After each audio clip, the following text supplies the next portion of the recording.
Yan po, makikita po ninyo dyan na sinisita ng MMDA enforcer yung isang rider.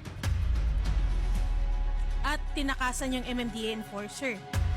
At makikita na po dyan, may bumagsak po. Una sa lahat, ang aming pong taus-pusong pakikiramay. Base naman po dun sa video, nakikita namin na yung inyong mister ay concerned citizen, gusto lang tumulong. Opo.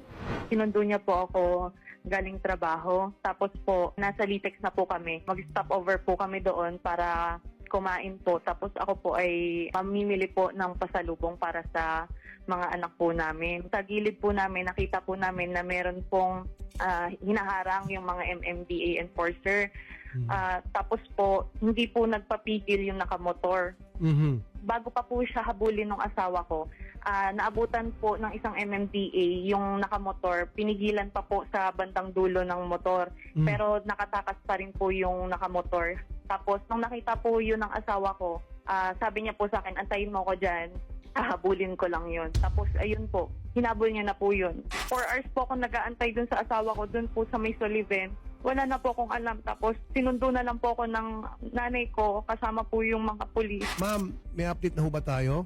Sir, kasalukuyan po, patuloy pa rin po ang pagsasagawa ng hot pursuit operation ng Quezon City Police District. At ang ating pong acting district director ay naglabas na po ng kaopisan sa masusing investigasyon at patuloy po ang pagsasagawa ng backtracking at forward tracking dito sa mga CCTV footage dito sa malapit sa pinangyarihan nitong insidente. Wala ho bang plate number po yung motor? Hindi po nasa pool sa mga CCTV footages? Yes sir, ayan din po ang ating tinitingnan sa ngayon kasi yung mga CCTV footage na nakuha natin from the sa ating LGU, medyo malayo po kasi hindi natin nakukuha na ng malapitan. So sa ngayon, ang ating investigator ay masusing nakikipag-ugnayan na rin sa mga business establishment dito sa malapit sa lugar. According to the investigator on case, ay nung nakaraang weekend ay hindi naka-duty yung nag-apprehend dito sa suspect. So ngayon, ang ating ginagawa ay nakipag-ugnayan para po makuha natin ng statement yung duty MMDA enforcer nung time na yon. Ma'am, Yes sir. sa araw na ito, gusto ko yung mga MMDA enforcer na nandoon sa site na nanitad dito, tumakas na killer, dapat makausap nyo today. Baka isa sa kanila, nakakita ng plate number na yun unless kung walang plate number itong motor. Naipasa na report dito sa amin ay wala pa pong plate number itong motorsiklo ng suspect. Okay, so hindi sure kung may plate number o wala. Yes sir, hindi po natin nakuha pa kung meron o wala. Sir, direct to the point, may plate number ba nakuha yung mga tao ninyo? Wala. Wala po. Front and back, wala hong plate number yung sasakyan. Ang duda ko baka hitman to eh. Base po kay chairman, sabi niya magbibigay din ho siya ng reward at pabuya kung sino man yung makakaturo sa yung taong bumaril dito kay Mr. Zara. Magkano pong reward, Pabuya? Ako na pong mag-announce. Ay, hindi po sinabi sa akin yung amount. I'll verify with the chairman. Ganito, sir. Kung ikukol mo ako, 500 sa MMD, 500 sa akin, 1 million. Pag nakilala kung sino yan, hanggang sa ma-prosecute. Sige po, sasabihin ko pa kay chairman. Ma'am, itong tanong ko ngayon.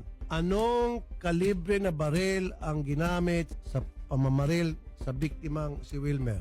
Yan ang hinihintay namin na report from the forensic group unit ng aming crime laboratory, sir. May nakuha bang basyo ng bala? Yes po, 2 fired cartridge case ang nakuha dito sa crime scene at yan po ay ipinadala sa forensic group Okay. dito sa ating field. So, ibig sabihin, sa dalawa. Batangas. Best yung nagpaputok. Yes, sir. But do your best po, ma'am. Yung sa forensic, alam nyo, dun sa bala, meron kayong makuhang kahit katiting na information, makakatulong. Baka may fingerprint doon. Lyra, Hello po, sir. okay, ako po ay mag-put up ng reward, as you've heard, 500,000 pesos. Kaya hanga po ako sa inyong mister na Opo. nagpakabayani siya. Ano trabaho po ni mister? Mama, tanong ko lang. Sa logistics po. Pupunta po yung mga staff ko dyan sa lugar ninyo. Tingnan po kung anong pwede namin maitulong. For now, ang maipapangako ko po sa inyo, ipapaskil ko po ito sa Facebook ko account Opo. para Opo. magbigay ng reward. At tas, Opo. Maraming salamat po, sir. pagmasdan nyo po, mga Marites, may mga kapitbahay na rider. Tingnan niyo po una, A, yung tsinelas. Ayan. B, yung suot niya pong long sleeve na shirt. And then, yung itsura niya po, kahit na naka-helmet siya, na kung kapitbahay mo yan, palagi mo siya nakikita, one way or the other, may kilala mo siya. And then, D, yung motor. Sa isang CCTV na angle, sinalubong nitong suspect ang biktima. So, natumba siya. Tinago niya yung motor niya. Kasi on foot siya nung binaril niya itong biktima. Nung inattempt niya nga na itakbo, hindi niya na maitakbo kasi namatay yung makina ng motor. So definitely, yun din ang tinitingnan natin ngayon, yung sa mga CCTV, kung ano pa po ang mga nangyari after niya pong nabaril itong biktima. Now, pre-notice ba yung motor ng victim for fingerprints? Yan po ang ating tinitingnan din sa ngayon dahil itong biktima, itong motor ay nasa custody po ng ating SIDO and given that itong rider ay naka-glove po yun. Hindi naka-gloves sa video. Yes, Di ba sir. sabi mo na itakbo pa, kaya lang hindi naging successful. So, iniwan din niya in the end. Opo. So, ibig sabihin, nahawakan niya, naupuan niya, nahawakan niya yung motor. Yes, So, sir. dapat pre-notice yung for fingerprints, yung motor. Yes, I have to find out with the investigator kung ano na po ang update dito sa motorsiklo. Sen. Rafi, pinaparating po ni Chairman Don Artes na call daw po siya doon sa additional 500,000 reward money. Ayan, sige. 1 million na, tumaas na. 500 from the MMDA, thank you. And 500 from me. Kailangan pong magtulungan tayo dito, mga netizen, kayong lahat, mga kapitbahay, nung, kung sino man itong lalaki ito, 1 million.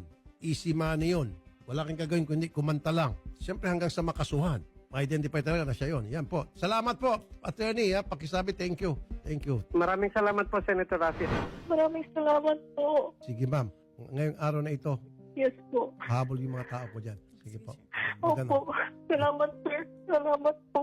Okay, malungkot. Okay. Naging concerned citizen lang siya, nagpapakabayani at ito yung sinabi